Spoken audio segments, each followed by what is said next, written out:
Good evening friend. Welcome to wisdom classes के online platform पे आप सभी लोगों का हम लोग, जैसा कि आप सबको पता होगा कि यूपी बोर्ड का एग्ज़ाम जो है वो फरवरी में 21 फरवरी से होना निश्चित है। तो हम लोग उसी में आज क्लास 12th की फिजिक्स को आप सभी लोगों के लेके आए हैं और यहाँ पे हम लोग रिवीजन कर रहे हैं, जिसमें आज हमने पहला चैप्टर लिया है वैद्युत आवेश तथा क्षेत्र।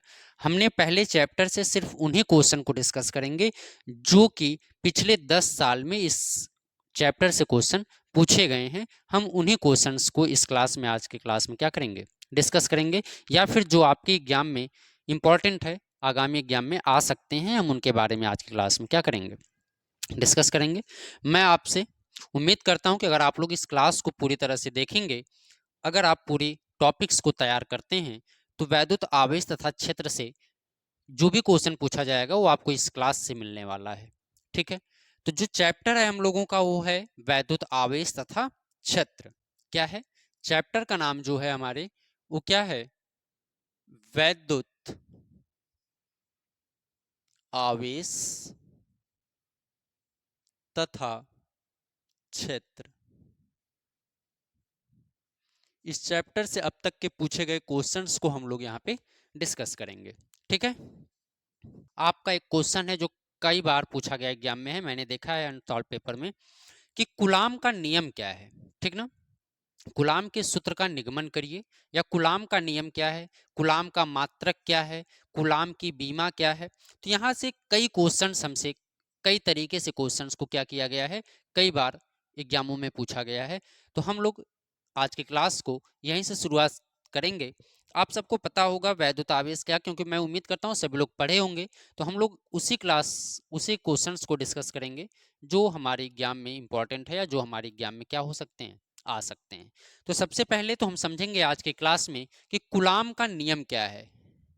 जो हमारा क्वेश्चन होगा वो क्या होगा कि कूलाम का नियम क्या है, और कूलाम के सूत्र का निगमन हमको करना है। हम लोग इस क्लास में सबसे पहले कूलाम के नियम को देखेंगे। चलिए, तो आप सबको पता होगा कूलाम साहब कहाँ के थे, फ्रांस के रहने वाले थे, और 1785 में इन्होंने इस नियम को दिया था, जिसको हम लोग पढ़ते हैं, या जिस नियम को हम लोग क्या करते हैं, पढ़ा जाएगा। चलिए, थोड़ा सा मैं आपको बता देता हूं कि जो कूलाम का नियम है, इसके पहले हम सबको पता होगा कि जब दो आवेश होते हैं और जब दो समान प्रकार के आवेश हों, यानी दोनों पर आवेश का जो मान हो समान हो, यानी दोनों पर धन आवेश हो, तो उन आवेशों के बीच में क्या होता है, प्रतिकर्षण होता है, रिपेल होता है। यानी वो दोनों एक दूसरे को क्या करते हैं, प्रतिकर्षित करते हैं, दूर हटाते हैं। ठीक ना, अगर वहीं पे मान लीजिए दो आवेश हैं और दोनों आवेश एक दूसरे के क्या हैं, विपरीत हैं, मतलब एक धन आवेश हो और दूसरा क्या हो हमारे पास, ऋण आवेश हो, तो ये दोनों एक दूसरे को क्या करेंगे, आकर्षित करेंगे। यानी अगर हमारे पास दो आवेश हैं और दोनों आवेश समान आवेश हैं, तो उनके बीच में क्या होता है, प्रतिकर्षण होता है। अगर दो आवेश हैं और दोनों आवेश एक दूसरे के क्या हैं, समान हैं, तो उनके बीच में क्या होगा, आकर्षण होगा। ये सारी बातें आप लोग जानते हैं। यानी जब उनके बीच देखिए, जैसे दो आवेश है हमारे पास, अगर मान लीजिए दोनों आवेश कैसा है, धनात्मक है, अगर दोनों आवेश कैसा है, धनात्मक है, तो इनके बीच क्या होगा, प्रतिकर्षण होगा।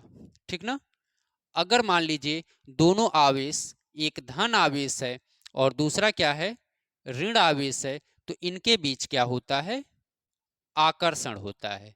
ठीक ना, हमें तो देखिए जब आकर्षण हो या प्रतिकर्षण हो, तो उनके बीच एक बल कार्य करता है, या प्रतिकर्षण बल कह लीजिए, आकर्षण बल कह लीजिए। तो जब दो आवेश होते हैं तो उनके बीच में या तो प्रतिकर्षण बल होगा, या तो उनके बीच आकर्षण बल होगा। तो प्रतिकर्षण बल या आकर्षण बल जो आवेशों के बीच में बल कार्य करता है, उस बल को हम लोग कहते हैं क्या, वैद्युत बल। उस बल को क्या कहा जाता है, वैद्युत बल। ये वैद्युत बल या तो प्रतिकर्षण बल हो सकता है, या तो आकर्षण बल हो सकता है। ठीक है, तो दोनों आवेशों के बीच जो बल कार्य करता है उसे हम क्या कहते हैं, वैद्युत बल कहते हैं। इनके बीच में या तो आकर्षण बल होगा या तो प्रतिकर्षण बल होगा। ठीक है, उम्मीद कर रहा हूं आपको समझ में आ रही होगी क्लास। चलिए, अब हम लोग क्या करते हैं, कूलाम के नियम को समझते हैं कि कूलाम का नियम आखिर में है क्या। क्यों इतनी बार एग्जाम में पूछा गया है। ठीक है, 85 में 1785 में गुलाम साहब ने, फ्रांस के रहने वाले थे, इन्होंने एक नियम दिया। इन्होंने बताया क्या कि जो दो आवेश होते हैं ना, जो आवेश होते हैं उनके बीच में जो बल कार्य करता है, या उनके बीच में उन्होंने एक संबंध बताया। दो आवेश हैं और उन दोनों आवेशों के बीच में उन्होंने रिलेशन दिया, या उसी को हम लोग क्या कहते हैं, कूलाम का नियम कहते हैं। क्या कहते हैं समझिएगा। मान लीजिए हमारे पास दो आवेश है, एक आवेश Q है और दूसरा आवेश Q2। मान लीजिए एक आवेश हमने ले लिया क्या, Q1। एक आवेश हमारे पास क्या है, Q1 है, और दूसरा आवेश हमारे पास क्या है, Q2 है। मान लीजिए हमारे पास दो आवेश हैं और दो आवेश क्या हैं, एक Q1 है और दूसरा Q2 है। ठीक ना। तो दो आवेशों के बीच लगने वाले बल को, या दो आवेशों के बीच जो संबंध बताता है, उसी को हम लोग क्या कहते हैं, कूलाम का नियम कहते हैं। ठीक है।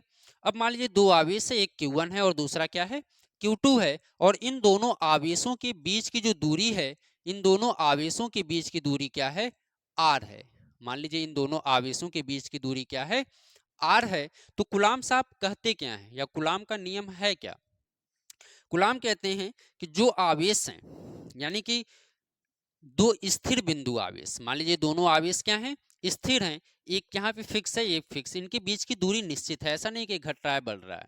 ठीक है। तो दो स्थिर बिंदु आवेशों के बीच, दो स्थिर बिंदु आवेशों के बीच उनके गुणनफल के, यानी आवेश के गुणनफल के क्या होता है, अनुक्रमानुपाती होता है। यानी जो आवेश हैं Q1 और Q2, उन दोनों के गुणनफल के क्या होगा, अनुक्रमानुपाती होगा। और जो उनकी बीच की दूरी होती है, बीच की दूरी के वर्ग के व्युत्क्रमानुपाती होता है। गुलाम ने क्या कहा कि जो दो स्थिर बिंदु आवेशों के बीच आवेशों के गुणनफल और उनके बीच की दूरी के वर्ग के गुणनफल के क्या होता है, बराबर होता है। देखिए, तो दो आवेश हैं, अब इन दोनों आवेशों के बीच क्या लगेगा, या तो आकर्षण बल होगा या तो प्रतिकर्षण बल होगा।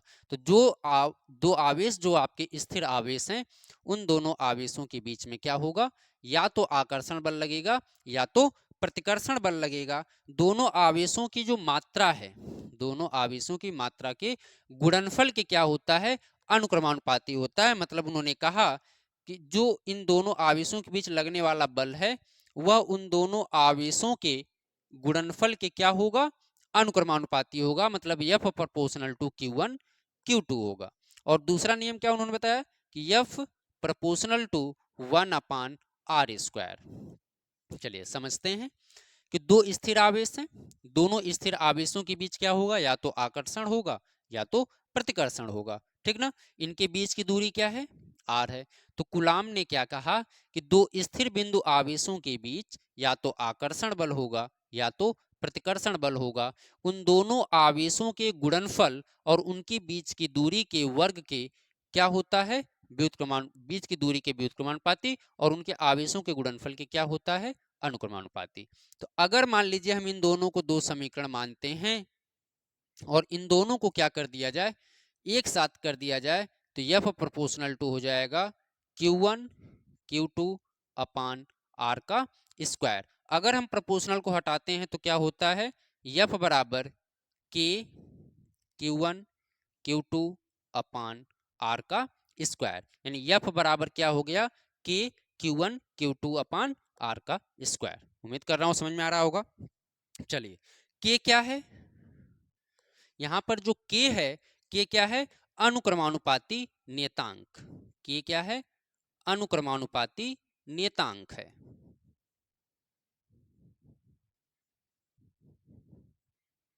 K अनुक्रमानुपाती नियतांक। ठीक है। तो K क्या है, अनुक्रमानुपाती नियतांक। जो प्रोपोर्शनल को हटाए हैं तो हमने अनुक्रमानुपाती नियतांक क्या लगा दिया, K लगा दिया। मतलब कूलाम का नियम क्या है, F बराबर K Q1 Q2 अपान R का स्क्वायर। उम्मीद कर रहा हूं यहां तक बात समझ में आ रही होगी। अगर आपको फिगर के बारे में एक्सप्लेन करना है तो आप कूलाम का नियम यही लिखेंगे कि दो स्थिर बिंदु आवेशों के बीच आकर्षण या प्रतिकर्षण बल कार्य करता है, उनके आवेशों के गुणनफल तथा उनके बीच की दूरी के वर्ग के क्या होता है, व्युत्क्रमानुपाती। मतलब उनके आवेशों के अनुक्रमानुपाती और उनके बीच की दूरी के वर्ग के व्युत्क्रमानुपाती होता है, जिसे हम लोग क्या कहते हैं, कूलाम का नियम कहते हैं। ठीक ना, तो यहां तक बात समझ में आ रही होगी। चलिए, अब जो k है, इस k का मान क्या होता है। देखिए, जो k है ना, ये k हमने आपको लिखवाया, ये k का मान जो होता है निर्भर किस पे करता है। तो k का जो मान होता है वह इस पर लगने वाले बल, इनके आवेश और इनकी बीच की दूरी के मानों पर क्या करता है, निर्भर करता है। यानी k का जो मान होता है इस पर लगने वाले बल, आवेश और दूरी के मान पर क्या करता है, निर्भर करता है। तो और k का जो मान होता है, k का मान होता है 9 गुणे 10 के घाते 9। k का मान कितना होता है, 9 गुणे 10 के घाते 9। क्या होगा, न्यूटन मीटर स्क्वायर प्रति कूलाम स्क्वायर। k का मान क्या होगा, देखिए न्यूटन, ये जाएगा इधर मीटर स्क्वायर प्रति कूलाम स्क्वायर। तो इसका जो मान होता है वो क्या होता है, 9 गुणे 10 घाते 9 न्यूटन मीटर स्क्वायर प्रति कूलाम स्क्वायर। तो k का जो मान होता है, याद रखिएगा, डायरेक्ट इसका मान पूछा जाता है, हम लोग न्यूमेरिकल वैल्यू करेंगे तो वहां पर भी ये काम आता है। तो k का मान 9 गुणे 10 घाते 9 न्यूटन मीटर स्क्वायर प्रति कूलाम स्क्वायर होता है। ठीक है, चलिए, उम्मीद कर रहा हूं यहां तक बात समझ में आएगी। तो अगर मान लीजिए हमने k की जगह इसके मान को लिख दिया, तो f का मान हो जाएगा 9 गुणे 10 के घाते 9 Q1 Q2 अपान R का स्क्वायर। तो कूलाम का नियम ये आपको मिल गया, F बराबर 9 गुणे 10 घाते 9 Q1 Q2 अपान R का स्क्वायर। बल का मात्रक आप सबको पता है, बल का मात्रक न्यूटन होता है, तो ये किस में आ जाएगा, न्यूटन में आ जाएगा। ठीक ना, चलिए, यहां तक बात समझ में आ रही है। चलिए आगे देखते हैं। आपको कुछ वैल्यू याद करनी होगी, जैसे एक माइक्रो कूलाम बराबर कितना होता है, तो 10 के घाते माइनस 6 कूलाम। यानी एक माइक्रो कूलाम बराबर क्या होगा, 10 के घाते माइनस 6 कूलाम होता है। ठीक है, याद रखिएगा इस चीज को। अब देखिए, यदि बिंदु आवेश जो है, जो बिंदु आवेश हैं Q1 और Q2 जो हैं, यदि बिंदु आवेश मान लीजिए निर्वात या वायु में रखा गया है, निर्यात या वायु में है, तब जो होता है अनुक्रमानुपाती नियतांक k का मान न हटा करके हम उसको 1/4 पाई एप्सिलॉन नॉट लिख देते हैं। मतलब यदि, देखिएगा, यदि बिंदु आवेश निर्वात या फिर वायु में हूं,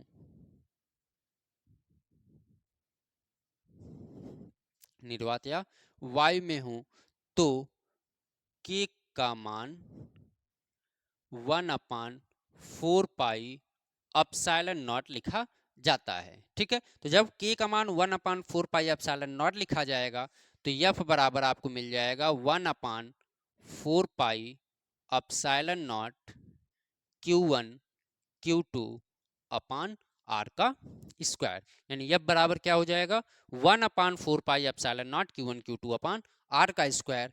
तब जब आपका बिंदु आवेश किस में रखा गया हो, निर्वात या वायु में रखा गया हो, तब f का मान क्या होगा, 1/4 pi epsilon not Q1 Q2 upon R का स्क्वायर होगा। ठीक है, चलिए, अब इसका जो मान हमने लिखा है, अभी तो हमने बताया इसका मान क्या होगा, 9 गुणे 10 घाते 9। देखिए, ये k के स्थान पे लिखा गया ना, किसके स्थान पे लिखा गया है, k के स्थान पे। अगर k बराबर इतना लिख दिया जाए 1/4 पाई एप्सिलॉन नॉट, तो आपको ये मालूम होना चाहिए कि 1/4 पाई एप्सिलॉन नॉट की जो वैल्यू होती है वह किसके बराबर होती है, 1/4 पाई एप्सिलॉन नॉट की वैल्यू 9.0 गुणे 10 के घाते 9 के बराबर होती है न्यूटन मीटर स्क्वायर प्रति coulomb square. Newton metre square प्रति कूलाम स्क्वायर।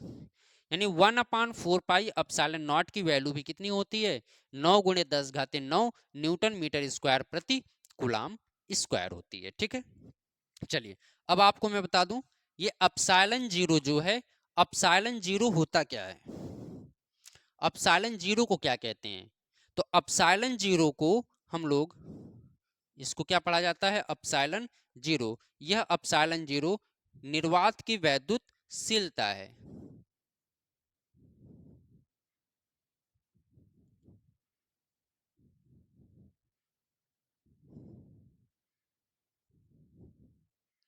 अपसाइलन जीरो क्या है, निर्वात की वैद्युतशीलता है। ठीक है, चलिए, तो अपसाइलन नॉट क्या हो गया, निर्वात की वैद्युतशीलता हो गई, यानी अपसाइलन नॉट निर्वात की वैद्युतशीलता है।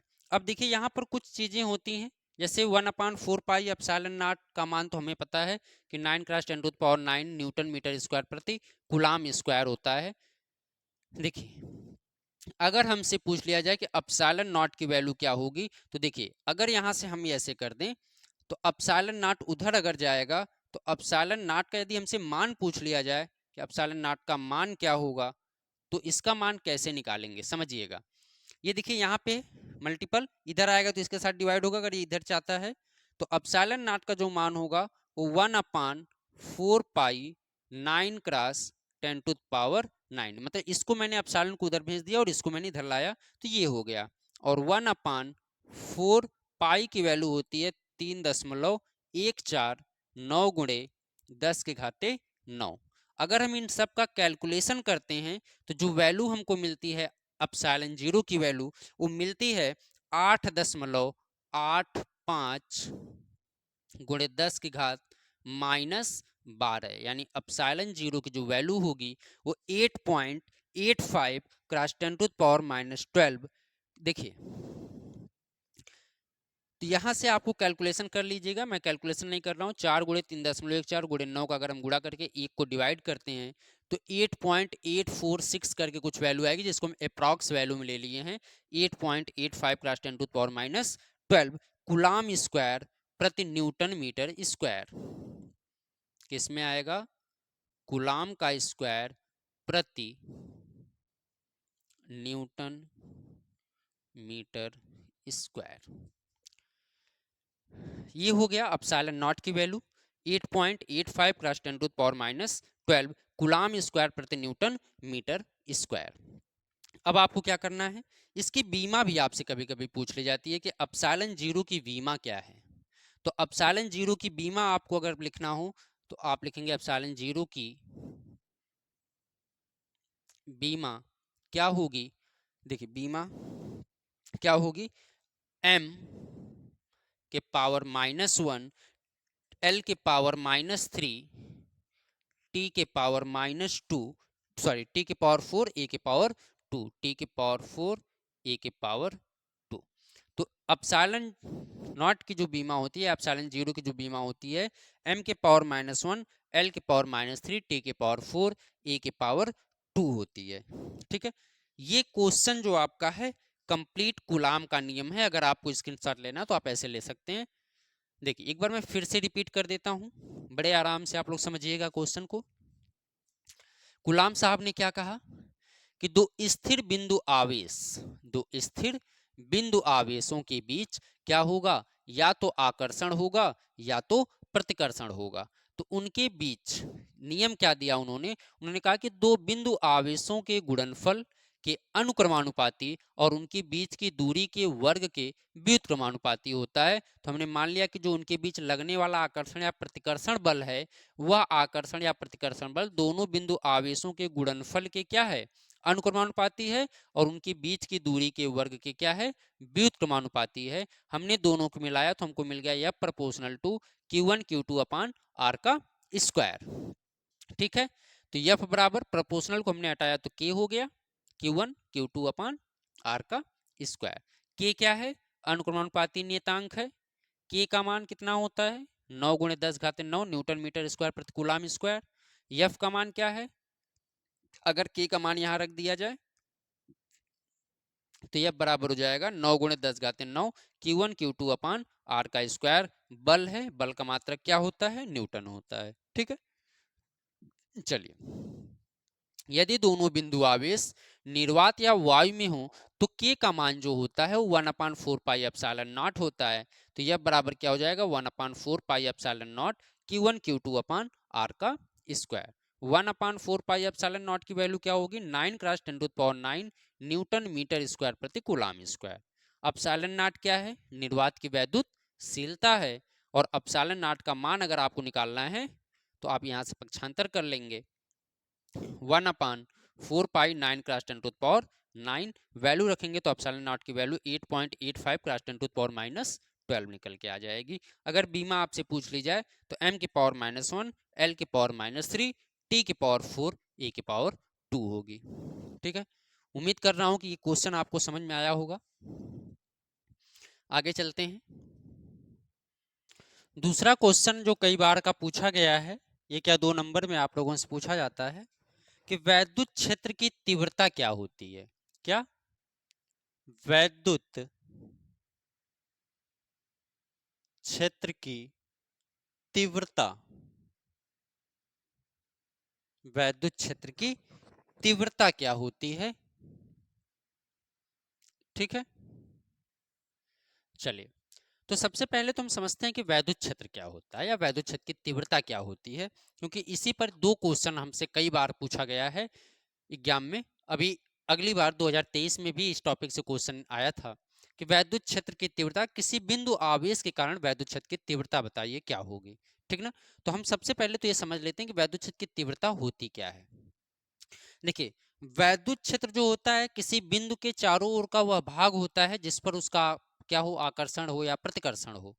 तो वैद्युत क्षेत्र क्या कहलाता है, किसी बिंदु आवेश के चारों ओर का वह भाग जिसके चारों तरफ कोई आवेश पाया जाए, वह क्षेत्र ही क्या कहलाता है, वैद्युत क्षेत्र कहलाता है। अब मान लीजिए कोई वैद्युत क्षेत्र है, उस वैद्युत क्षेत्र के चारों ओर अगर, चारों ओर से उसके क्षेत्र में अगर कोई बिंदु है तो उस बिंदु पर क्या करेगा, उसका बल काम करेगा, आकर्षण या प्रतिकर्षण बल कार्य करेगा। तो यहाँ पर जो वैद्युत क्षेत्र की तीव्रता होती है, उस बिंदु में जो एकांक धन परीक्षण आवेश है, मान लीजिए एकांक धन परीक्षण आवेश क्या है, Q सफिक्स 0, क्या है, एकांक धन परीक्षण आवेश। अब बात यह है कि ये परीक्षण आवेश क्या होता है, पहले ये तो जान लीजिए कि परीक्षण आवेश का मतलब ये हुआ कि इसका मान जो होता है कुछ बहुत कम होता है। इसको आप किसी क्षेत्र में रख देंगे तो उस पर कोई प्रभाव नहीं पड़ेगा, यानी उस क्षेत्र पर इसको रखने से कोई प्रभाव नहीं पड़ता है। ठीक ना, तो जब इसको रखने से कोई प्रभाव नहीं पड़ता है तो एकांक जो परीक्षण आवेश होता है, इसका जो मान होता है वह नगण्य के बराबर हम लोग मानते हैं। तो इसके रखने से उस वैद्युत क्षेत्र में कोई प्रभाव नहीं पड़ता है। तो यानी कि जो वैद्युत क्षेत्र की तीव्रता हम लोग नापते हैं वह किसके द्वारा नापी जाती है, तो किसी वैद्युत क्षेत्र में रखे हुए एकांक परीक्षण आवेश के कारण ही वैद्युत क्षेत्र की तीव्रता को हम लोग क्या करते हैं, मापते हैं। यदि वैद्युत क्षेत्र का परीक्षण आवेश मान लीजिए क्या है, यदि वैद्युत क्षेत्र का जो परीक्षण आवेश है वो क्या है, Q सफिक्स 0, यदि मान लीजिए यदि वैद्युत क्षेत्र के, यदि वैद्युत क्षेत्र के में रखा हुआ जो परीक्षण आवेश है, यदि वैद्युत क्षेत्र में रखा परीक्षण आवेश Q सफिक्स 0 पर लगने वाला बल, पर लगने वाला बल F हो, तो वैद्युत क्षेत्र की जो तीव्रता होगी, तो वैद्युत क्षेत्र की तीव्रता E क्या होगी, देखिए E बराबर F/Q सफिक्स 0। ठीक है, E बराबर F/Q सफिक्स 0, यानी किसी वैद्युत क्षेत्र में एकांक परीक्षण आवेश Q सफिक्स 0 पर, यानी मान लीजिए कोई क्षेत्र है उस पर हमने एक एकांक परीक्षण आवेश लाके क्या कर दिया, रख दिया। जैसे मान लीजिए चारों तरफ हमारा क्षेत्र है, इसके कहीं पे हमने एक वैद्युत परीक्षण आवेश लाके रख दिया, तो इस पर जो बल कार्य करेगा, यानी इस वैद्युत क्षेत्र के कारण इस परीक्षण आवेश पे जो बल कार्य करता है उसे ही हम क्या कहते हैं, वैद्युत क्षेत्र की तीव्रता कहते हैं। ठीक है, यानी वैद्युत क्षेत्र की तीव्रता को हम कैसे नापते हैं? किसी भी एकांक परीक्षण आवेश पर लगने वाले बल के द्वारा ही हम उस वैद्युत क्षेत्र की तीव्रता को क्या किया जाता है? मापा जाता है। यानी E बराबर एफ अपान क्यू सफिक्स जीरो। देखिए अब E बराबर एफ अपान क्यू सफिक्स जीरो, यही है वैद्युत क्षेत्र की तीव्रता। E बराबर एफ अपान क्यू सफिक्स जीरो होता है। देखिए अब E बराबर एफ अपान क्यू सफिक्स जीरो जो है, E एफ कैसा है, कैसी राशि है? अदिश राशि है या सदिश? तो बल में क्या होती है? दिशा होती है। मतलब कि बल एफ कैसी राशि है? एफ सदिश है, ठीक ना? एफ सदिश राशि है। क्यू कैसी राशि है? अदिश राशि है। तो जो ई होगा हमारा, ई कैसा होगा? सदिश होगा। क्योंकि जो राशि यानी जो मान, जो दिशा एफ पर कार्य करती है, वही दिशा वैद्युत क्षेत्र की तीव्रता पर भी कार्य करती है। यानी ई बराबर एफ अपान क्यू सफिक्स जीरो। आप सबको पता होगा बल का मात्रक क्या होता है? न्यूटन। आवेश का मात्रक क्या होता है? कूलाम। तो वैद्युत क्षेत्र की तीव्रता का मात्रक, यानी वैद्युत क्षेत्र की तीव्रता का जो मात्रक होगा वो क्या होगा? वैद्युत क्षेत्र की तीव्रता का मात्रक क्या होगा? न्यूटन प्रति कूलाम। क्या होगा? न्यूटन प्रति कूलाम। यानी वैद्युत क्षेत्र की तीव्रता का मात्रक क्या होता है? न्यूटन प्रति कूलाम होता है, ठीक ना? आप इस चीज को याद रखिएगा, क्योंकि कई बार तो आपसे डायरेक्ट वैद्युत क्षेत्र की तीव्रता का मात्रक ही पूछ लिया जाता है एग्जाम में, कि इसका एमसीक्यू के रूप में कि वैद्युत क्षेत्र की तीव्रता का मात्रक क्या होता है? तो वैद्युत क्षेत्र की तीव्रता का मात्रक न्यूटन प्रति कूलाम होता है, ठीक है? चलिए, कैसी राशि है? आपसे ये भी पूछा जा सकता है कि वैद्युत क्षेत्र की तीव्रता कैसी राशि होती है? तो वैद्युत क्षेत्र की तीव्रता एक सदिश राशि है। जो दिशा एफ पे कार्य करती है, बल पे कार्य करती है, वही दिशा ई पर भी कार्य करती है, यानी वैद्युत क्षेत्र की तीव्रता पर भी कार्य करती है, ठीक? तो आपने समझा कि वैद्युत क्षेत्र की तीव्रता क्या होती है, इसका मात्रक क्या होता है। अब हम लोग थोड़ा समझ लेते हैं कि वैद्युत क्षेत्र का बीमा क्या होती है, क्योंकि हमसे कभी कभी ये भी पूछ लिया जाता है कि वैद्युत क्षेत्र की तीव्रता की बीमा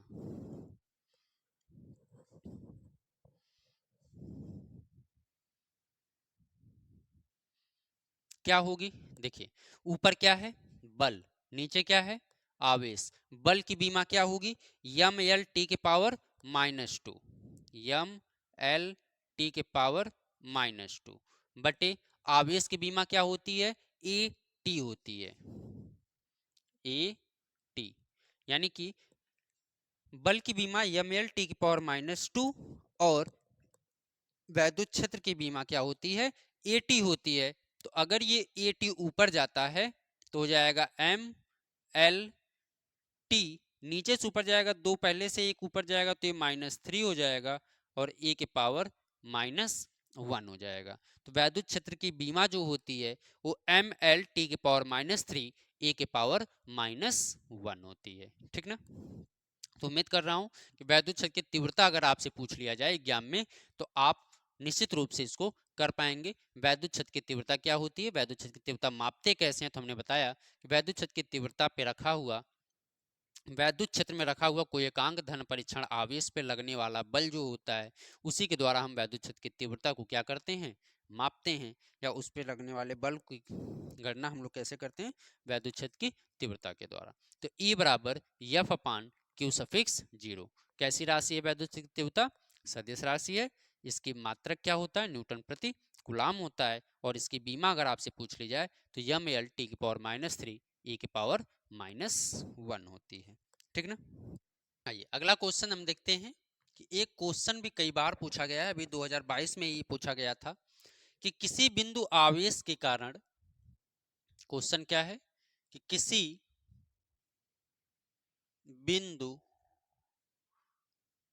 आवेश के कारण वैद्युत क्षेत्र की तीव्रता, किसी बिंदु आवेश के कारण वैद्युत क्षेत्र की तीव्रता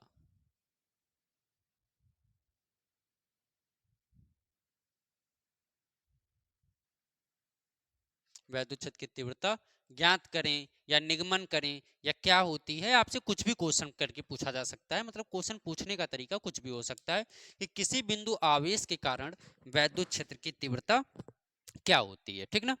चलिए तो हम लोग इस क्वेश्चन को समझते हैं कि वैद्युत क्षेत्र की तीव्रता क्या होती है, या इस पर कैसे अगर आ गया एग्जाम में तो हम लोग कैसे किया जाएगा, ठीक है।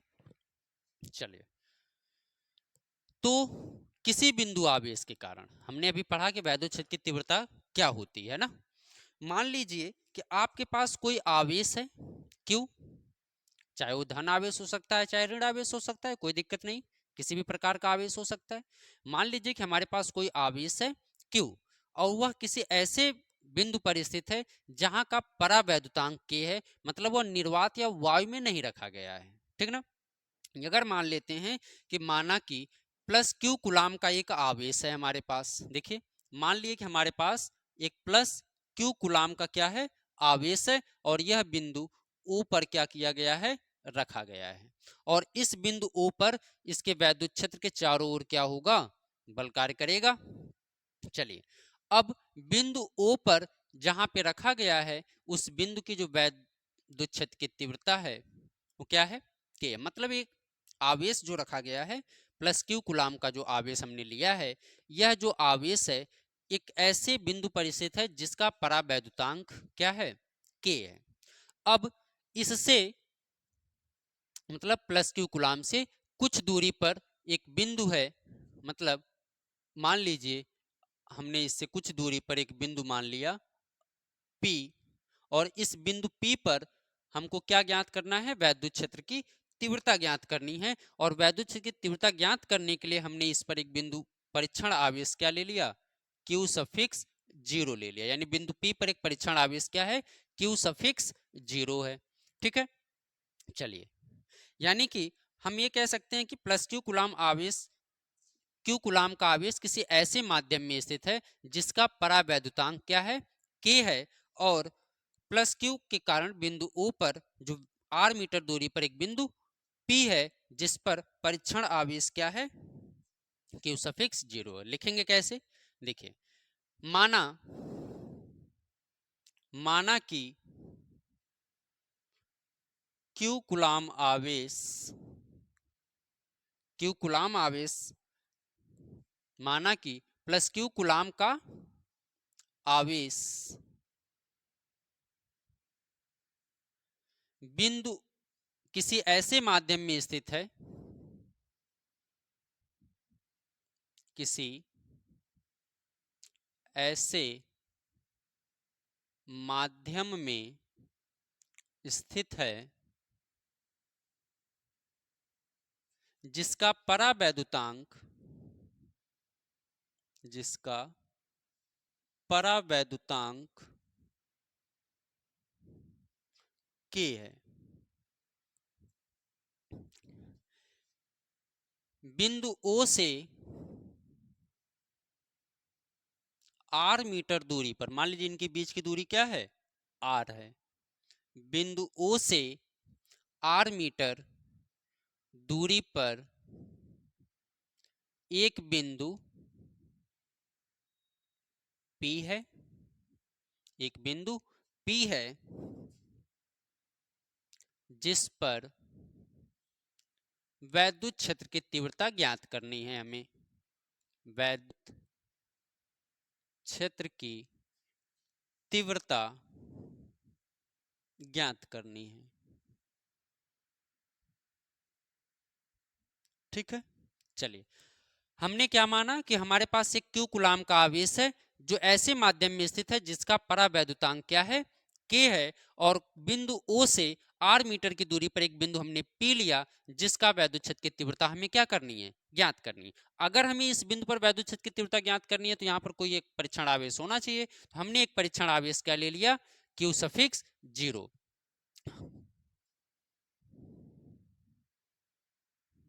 बिंदु पी पर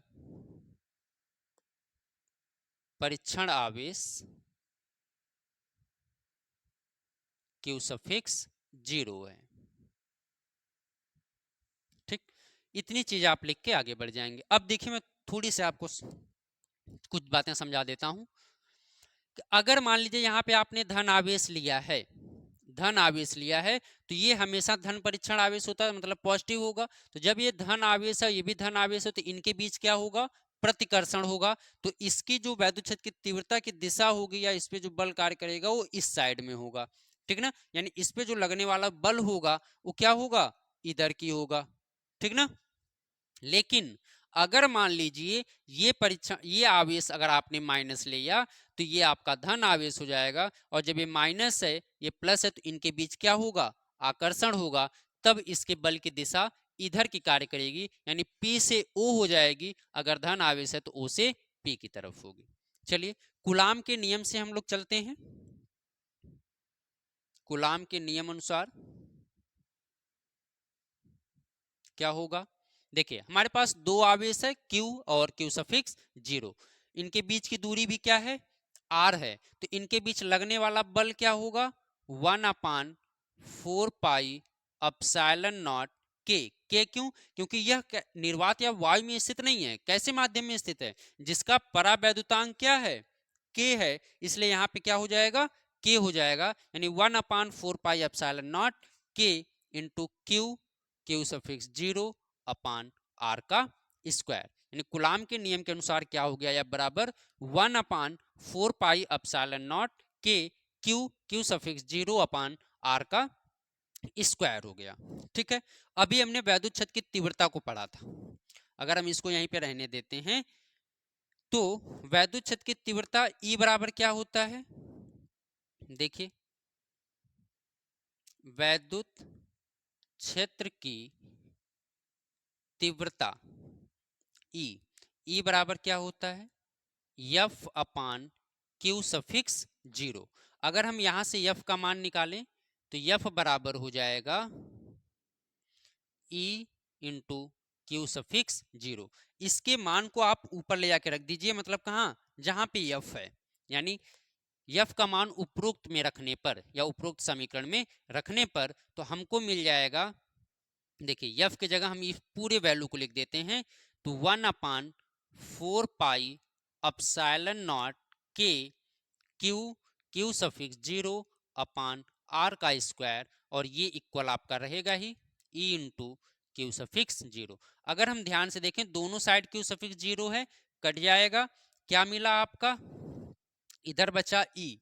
तो E बराबर 1/4 पाई epsilon not 1/4 pi epsilon not into के, क्या बचा, Q अपान R का स्क्वायर।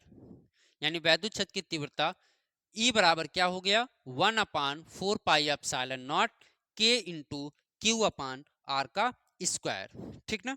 चलिए यदि हम मान लें कि K जो है निर्वात या वायु में है, K क्या है, निर्वात या वायु में है, इसका मात्रक आप सबको पता है, न्यूटन प्रति मीटर स्क्वायर। इसका मात्रक क्या होगा, सॉरी माफ करिएगा, बल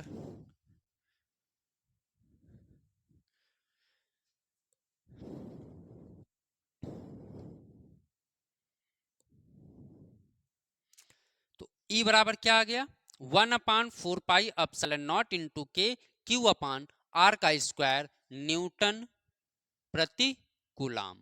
क्या आ गया, न्यूटन प्रति कूलाम आ गया, ठीक ना। चलिए यदि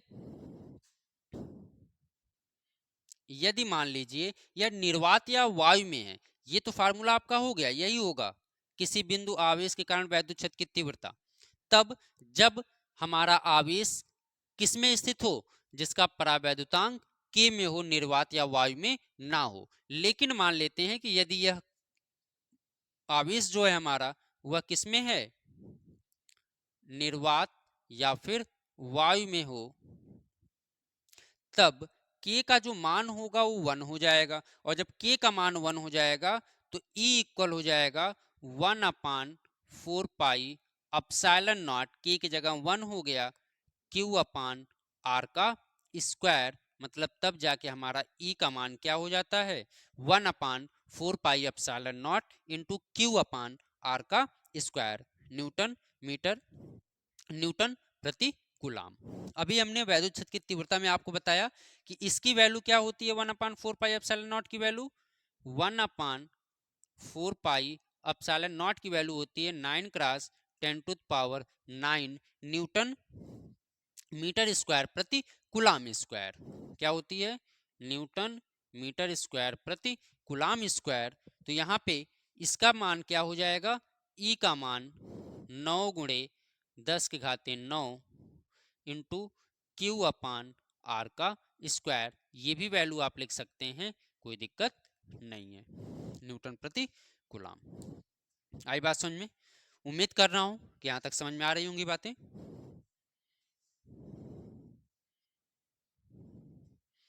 चलिए अब हम समझते हैं कि जो अभी मैंने आपको बताया कि बल की दिशा किधर की होगी, तो अगर ये धन आवेश है तो इसके विपरीत इसकी दिशा होगी, यदि ये ऋण आवेश है तो इसकी दिशा P से U की तरफ होगी, अगर धन आवेश है तो O से P की तरफ होगी। ये था पूरा हमारा किसी बिंदु आवेश के कारण वैद्युत क्षेत्र की तीव्रता हम कैसे ज्ञात करेंगे, ठीक ना। तो उम्मीद कर रहा हूं कि समझ में आया होगा अच्छे तरीके से।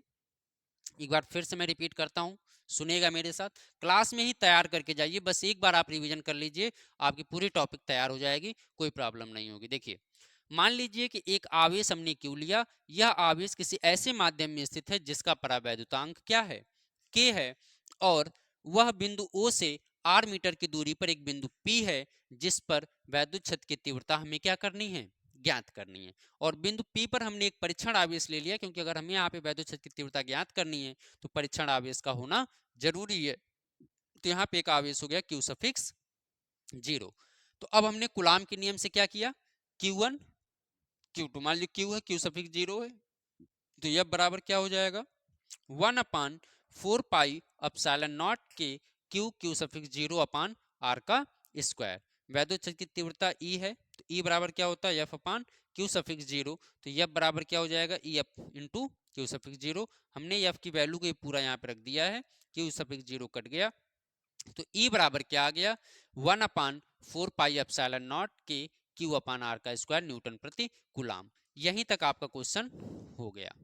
लेकिन यदि कह दिया जाए कि जो आवेश है वह निर्वात या वायु में है, तब के का मान क्या हो जाएगा, 1 हो जाएगा, और के की वैल्यू जब हम 1 रख देंगे तो E बराबर 1/4 पाई एप्सिलॉन नॉट Q/R का स्क्वायर। और हमको पता है कि 1/4 पाई एप्सिलॉन नॉट की वैल्यू क्या होती है, 9 × 10⁻⁹ होती है, तो हमने वहां पे वैल्यू रख दिया 9 × 10⁻⁹ Q/R का स्क्वायर।